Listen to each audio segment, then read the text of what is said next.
Hello, welcome. So today, guess where we are again? Oh yes, we are in Am I the Butthole? So if that sounds like something you'd be interested in listening along to today, then please do stick around and enjoy.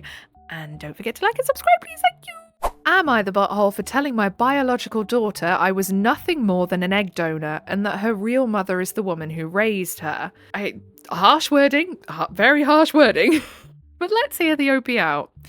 Sorry this is long, but it's complicated and I really need some perspective. 25 years ago, my close friend Clara and her husband James were struggling with infertility. Clara couldn't conceive or use her own eggs. She asked me if I would consider carrying a baby for them, to use my eggs and James's sperm. I had already had my 2 kids and was done having children. I was hesitant at first, but eventually I agreed because I wanted to help my friend become a mother. 9 months later, their daughter Bella was born. From the start, Clara and James raised her as their own. I've always been auntie to her, just a close family friend, and that's all she ever knew. Oh, don't tell me they never told her that that's, like, how she was conceived, because that's not something that you want to find out after 25 years. My own kids always knew the truth. I never hid it from them. They understood that Bella was biologically related to them and that I had helped my friend start a family. I never told Bella anything because I truly didn't feel it was my place. That is true, it would have been her parents' place. It was something her parents needed to decide if or when to tell her. A few weeks ago, Bella and her fiance were at his family's house and they all did one of those DNA kits for fun. Oops. When the results came back, Bella saw that she had Cuban and black ancestry, which confused her since she knows both her parents are white. Instead of asking them, she used the combination to their safe, which she had learned a while back, and started going through their personal documents. She found an old photo of me pregnant in a hospital bed with Clara holding my hand, and she also found the paperwork about Clara's infertility. After that, she started pulling away, especially from Clara, and none of us understood why until everything exploded. I can see how finding that out of the blue and finding out that no one had ever told you could absolutely turn your world upside down. I can kind of get where Bella's coming from with pulling away. My family and I were over at Clara and James's house helping with wedding prep. At one point, Clara and I were in the kitchen talking about my kids, and Clara mentioned that I had paid for both of their weddings. She wished she could do the same for her daughter. Bella must have overheard because she walked in and suddenly said that I should be paying for her wedding too, since she's also my daughter. I was totally thrown off. Clara asked what she meant and Bella just snapped. She said I was her real mother and accused Clara and James of lying to her. She said she had grown up in a fake home while my kids got the life that she was supposed to have. She slammed the photo on the table and stormed out with her fiance. The next day, Clara asked me to come over. Bella didn't want to, but showed up later after Clara begged her. She told us about the DNA test and going through the safe and how she felt like this answered something she had always felt deep down. She said she'd always been jealous of my kids, not just for their vacations or home life, but also because I gave them a good life without any hardships. She said she still loves Clara, but she feels like she never really belonged, and now she thinks I'm the missing piece. She's even called Clara a child snatcher. Goodness me, I get where Bella's coming from, feeling betrayed, feeling lied to, feeling confused about, all sorts. But also, to call Clara a child snatcher and to say that the OP is her real mum, that's not how that works, is it? But I get why she's so upset. But obviously, I feel like when the upset dies down and she really sits there and thinks about it, she's going to think to herself like, well, yeah, really, she's not my mum. She was just the person who provided an egg and an incubation for me because, she's still, and her frustration over not having had what the OP's kids have had, it is misplaced to a certain degree because she would never have existed had Clara and her husband not wanted a baby, But I do get it. I get where she's coming from. That's when I stepped in and told her that she needed to stop talking to Clara like that. She turned to me and said, "You're my real mother, why don't you love me?" I told her as calmly as I could that I was nothing more than an egg donor. I told her that I love her like a niece, and that's all. Clara is her mother, not me. I wasn't the one who raised her. I wasn't there for her childhood. Clara was. I never saw her as my daughter because that wasn't the role I had in her life. She left again crying, and since then has sent me over 20 messages. Some are angry and some are pleading. She's asked me to meet with her and James, so that's Clara's husband, isn't it? Yeah. Because she says we're her real parents. She says she loves Clara, but insists she's always felt a disconnect and that I'm the reason why. Clara and I have been in touch since the blow up, and we're both heartbroken. My husband thinks that I should have a one-on-one with Bella, but honestly, I feel like there's nothing left to say. I didn't raise her, Clara did. She was always a wonderful mother, and up until now, she and Bella had a great relationship. I don't know why Bella is spiraling like this, because she's just had life-changing news that she had to stumble upon herself. Clara was there for every birthday, every school day, every scraped knee, heartbreak, and milestone. I made peace with my role in Bella's life a long time ago. I never saw myself as her mother, not because I didn't care, but because that was never the agreement. I helped a friend become a mother, and I kept that promise. So, am I the butthole? You're not the butthole, no. However, I do think everyone needs to sit back and understand where Bella's coming from. She's just had her absolute world turned upside down. She's realized that none of what she knows about how she came about is real. It's a big thing. Of course it's going to make her spiral. And if she's the type of person that's easily sort of affected by things like, by big change and stuff, my goodness, this is something that could really have her on the rocks for a while, My suggestion, if I was to talk to these people and to give them a suggestion, I would say to them, get a group therapist, go all together, and you can all say your piece in a controlled environment with a person who has naught to do with any of you. And hopefully then start to find some middle ground, start to find some understanding, and, make it through the other side. But yeah, I can absolutely understand Bella's feelings. She has just learned, she's just learned that everything she knew about herself was a lie to a certain degree, It's a very confusing, and then to find out as well that her parents kept it from her for all these years. This is why I think if anyone's going to have like a sperm donor, egg donor, adopt, just be clear with the child from the start, because having that dropped on you after years and years will not be a great thing. And shit always has a way of coming out in the end, Edit. I am mixed myself. Bella has light skin with incredibly loose curls. From the outside looking in, she does look like Clara's biological daughter. Let's have a little looky at the comments, shall we? Shrimps Prawnson. Some of these usernames crack me up. Sounds like Bella is having an existential crisis. She is, bless her. Kimo's AmITheA says, exactly. That's what it looks like to me too. She found out something huge in the worst possible way, and now she's scrambling to make sense of who she is. It's messy, but yeah, definitely feels like an identity spiral more than anything.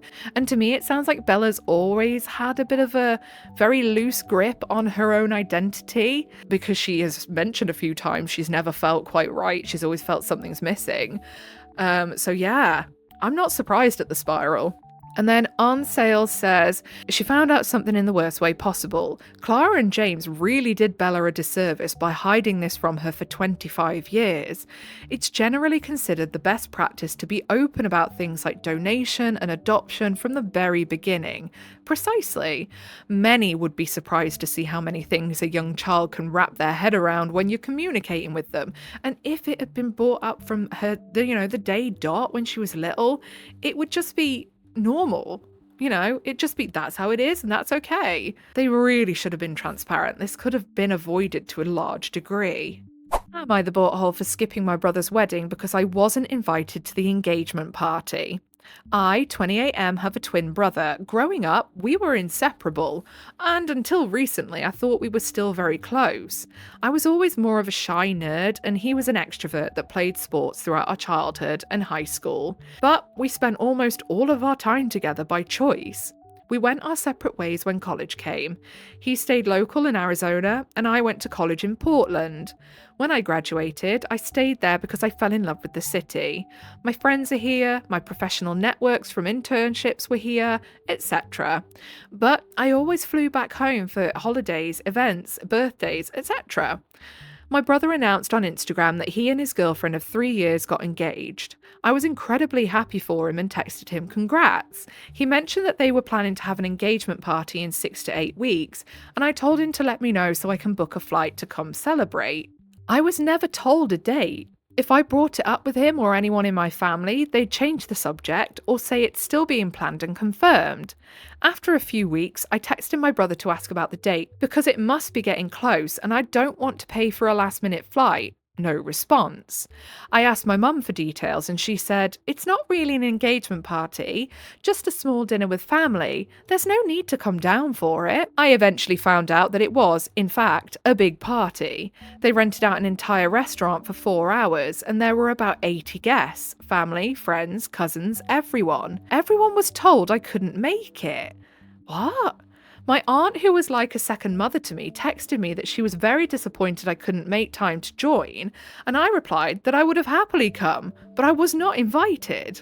Word spread quickly about my snub, and my parents and brother tried to say it was a misunderstanding. What on earth is going on here? That was almost a year ago. Since then, I've tried to get to the bottom of why I wasn't invited. Over the course of months, it went from, "It was just meant to be a small gathering," to, "I don't know what happened, there must have been a miscommunication," to, "It's just a party, it's no big deal." Yeah, but you're his twin brother. How could they sit there and say it's not a big deal? Oh, it's just a small gathering. If you were prepared to pay and get on a flight, I don't understand what the problem is. It's not like they had to pay for you. I asked my brother if he was mad at me. I thought maybe his fiancée didn't like me. Even if she or he didn't want me there, why were my parents okay with this? This really wasn't like them. Christmas and Easter was awkward as hell because no one but me wanted to address the elephant in the room, and any conversation about anything was like small talk with strangers. When I visited in May for my sister's birthday, I left early after my sister said, "You moved so far away. It's like you're not really family anymore. Are they punishing you for moving? You make everything feel so weird now." 9 months ago, I got the save the date announcement, and 6 months ago, I got the invitation to the wedding. I wasn't asked to be in the wedding party, which is fine, and wasn't surprising at that point. My sister and younger brother were asked to be in the wedding party, so another snub. Ooh, yeah, that's gonna sting, isn't it, really? I also didn't get a +1 for my girlfriend I've been seeing for almost a year and a half. Do they have a problem with the girlfriend, maybe? I don't know, I'm just guessing at this point. My sister, however, got a +1 for her friends with benefits. What? I'm so confused. No wonder the OP's just so annoyed with this all. So, I decided I wasn't welcome and I was probably only invited for optics and to play Happy Family. I didn't RSVP no, since I knew that would cause a shite show. I just didn't go. The wedding was this past weekend. No one contacted me about missing the rehearsal dinner, so I guess if I did go, I wasn't invited to that either or expected to be there. I started getting calls and texts about an hour before the ceremony asking where I was, if my flight was delayed, how far along I will be, etc., and I ignored them. They stopped for a while during the ceremony but started up again after. I finally picked up my mum's call and she screamed, "Where the hell are you?" I replied, "In Portland, where you all prefer me to be." She said, "This is your brother's wedding. How could you embarrass us?" So they care more about how they look to other people than they do about your feelings. Well done, bravo, what a mother. I answered, "It's just a party. It's no big deal, right?" It was probably the first time in my life my mother was speechless. Good. After a few seconds of silence, I said, "Tell everyone I said hi," and I hung up. Now I'm getting calls and texts from everyone saying I was being petty and ruined the day. So, am I the butthole here? I feel like I'm just matching their energy and dropping the rope. So down in the comments, Groovy Yaya. Okay. I'd ask if I have the power to ruin the day, why didn't you call when I missed the rehearsal dinner? If I was so important, why didn't anyone call me in the weeks beforehand to find out why I hadn't RSVP'd? To find out my flight plans? Mum, you didn't even notice that I wasn't in the guest bedroom the night before? I suspect that it ruined the day because others remembered my existence and wanted to see me more than you all did. It has been clear from the get-go that I was not welcome and that me being there would ruin things. I wasn't invited to any of the pre-wedding festivities, and sister said it was weird when I was there. My girlfriend for over a year wasn't welcome at all, so I stayed home with her. She likes having me around.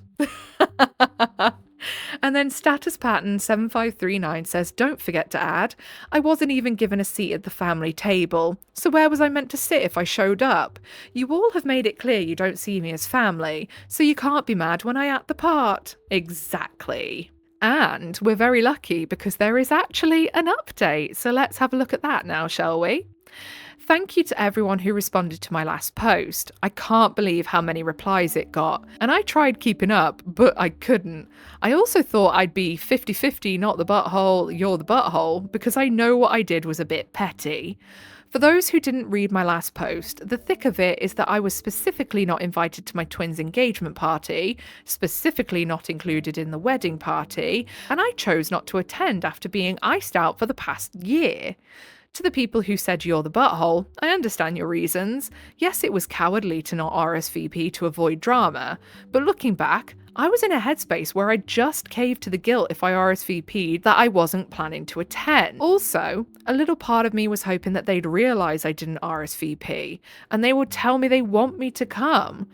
But every day that passed between the RSVP date and the wedding, I got angrier and more hurt, and I wanted to make it clear in a big way that if they don't want me around, I don't have to be around. And I get that that's an a-hole move. I had a long phone call with my aunt last night about the wedding drama. They have given me some more info, and our suspicions are a bit of conjecture, based on what we know and what we've heard, but here it goes. We really do think my mother felt I rejected them when I didn't move back after graduating.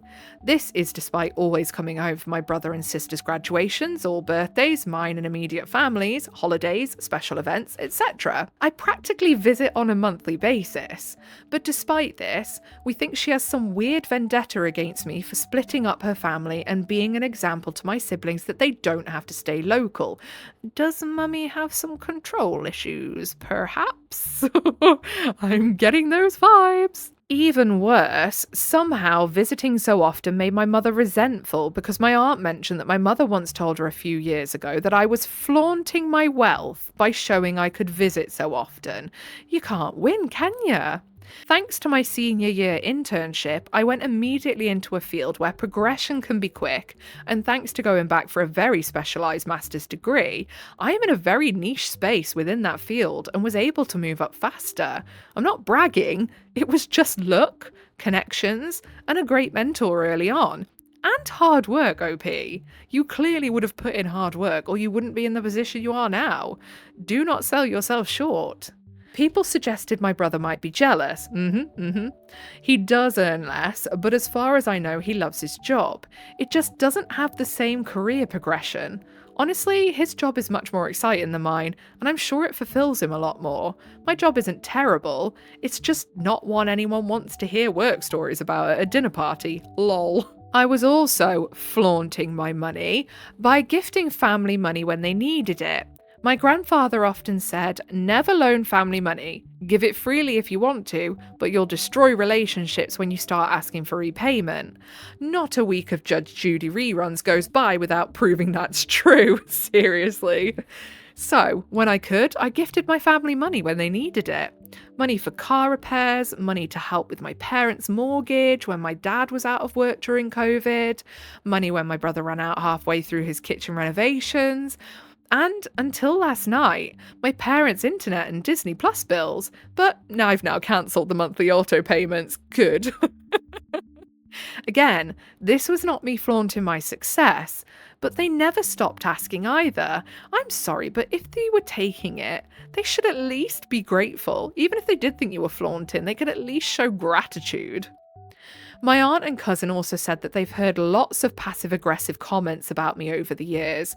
First from my mother during the first few years after I decided to stay in Portland, and then eventually from my siblings. We're pretty sure my mother slowly poisoned them against me for not moving back home and showing what happens if they ever try to move away. Goodness me, that is toxic. Someone said this about my mother meeting my girlfriend in my previous posts. To be honest, given the context of everything else that's happened, what your mother said here about finally finding someone who can put up with you sounds less like a tongue-in-cheek joke and more like a not-so-subtle barb. Yeah, I see it now. I laughed it off as just my mum's humour, but I now also see that all those passive-aggressive comments to me, to my siblings over the years, was subtle manipulation to turn them against me, and for me to learn to accept it. A lot of people suggested this treatment was to get me to move back home and punish me for leaving, but I'm not going to come home to embrace treatment like this and hope it goes away now that they've got their way, especially when it's been too ingrained in them by now. It also explains why, for the past few years, almost every conversation is initiated by me. They simply don't like me anymore, and don't need me until they need or want something. My cousin also learned from another cousin that my brother shot himself in the foot when he mentioned the engagement party. I wasn't supposed to know at all. The plan was to tell everyone I couldn't make it and hope I'd never find out. My brother told my cousin that I wasn't supposed to find out about it, but after he let it slip, I wouldn't shut up about asking to come. Based on how they've been talking about me for a couple of years, lots of extended family think I'm some annoying loser who makes too often visits miserable for my family and can't get the hint to fuck off. So I'm finally fucking off. Honestly, they sound awful. My aunt and my mother never really got along. My aunt is my mother's brother's wife, but my aunt said she knew all of this had my mum's name all over it, and that years of digs, passive-aggressive comments, and full-on aggressive comments have all come to this. She said they're not the same people. I told them that I don't think there's any coming back from this then. My aunt and cousin both mentioned that they never heard my dad say anything bad, so my aunt is going to have my uncle talk to my dad man to man to see if he can find out what the hell is going on. I thanked my aunt and my cousin and reminded them that they are pretty much the only family I have left, and I don't plan on losing touch with them. My aunt even mentioned that they haven't gone camping in years and asked if there are any nice places around Portland. It's too far to drive to go camping, but it means that they may visit sometime. They also said that they are going to try to correct info about me with extended family members, but I told them not to bother. They've already chosen to believe it. Precisely, if they're the types to just believe what they hear without actually trying to verify that first. But for now, my immediate family are cut off. I've blocked them on my phone and social media. No more free handouts when they need money. No more wasting money to go to Phoenix, effing Arizona 10 plus times a year just to be roasted by the sun and family members. No more punching bag. Imagine the amount of money you're going to save, actually. That's a good point. Thank you all for your support and helping me realise that my family really is shitty. That sucks, but honestly, I feel like, if anything, they're going to be the ones suffering in the end, aren't they? Because as soon as they're like in a pickle again with money, and they've got no one to turn to, they're going to be trying to crawl up your ass again. So then down in the comments of the update, Shelly895 says, I don't understand your mum's endgame here. Sure, she wanted to punish you for moving away, but if she wanted you to return, how did she think treating you badly and turning your family against you would accomplish that? My son doesn't want to move home. I'll show him. I'm going to make him so miserable that he has no choice but to return. That'll teach him. Like, what? If you miss your child, wouldn't you do everything in your power to make them feel at home every time you see them? Yeah, but that's not how it works for controlling personalities like that. They don't like to do things nicely. They don't like to, say please, but, if you don't want to, I understand. They like to try and manipulate people. I think what the mum is trying to do here is bring about this idea in the OP's head of scarcity. Like, oh no, I'm not going to be included anymore. Oh no, my family aren't going to talk talk to me anymore. I must move back to make sure that doesn't happen. But really what she's done is shot herself in the foot because she's pushed them further away. So then Green Stuff Grows says, it sounds crazy, but I promise you every member of r/raised by narcissists is nodding and saying, yep, I can totally imagine my end parent doing this. And that's not her son, you see. That's a mini her. That exists to make her look and feel good about herself. When the offspring stop doing that, by moving away, by daring to be more successful than the narcissist feels threatened and goes on the attack, quite mercilessly. Okay, I think that's all we've got time for today. My cats are literally sat on my bed, upright, looking at me as if to say, come on, woman, come to bed. It is late. They sleep like cuddled up right next to me. Yes, it's as foul as it sounds in the summer, but I love them dearly and I will allow it, you know? It might be boiling hot, having 3 purring, flipping hot water bottles all over you in the summer, but again, they're too cute to deny them. So I must go and be a bed for my cats. If you listened along all the way to the end, then I appreciate you very, very much. If you give a little like, subscribe, notifications on, I'll appreciate you even more, and that is your initiation into the Cult of Void. Welcome. Whatever it is you're doing for the day, I hope you have a really good rest of the day. Goodbye.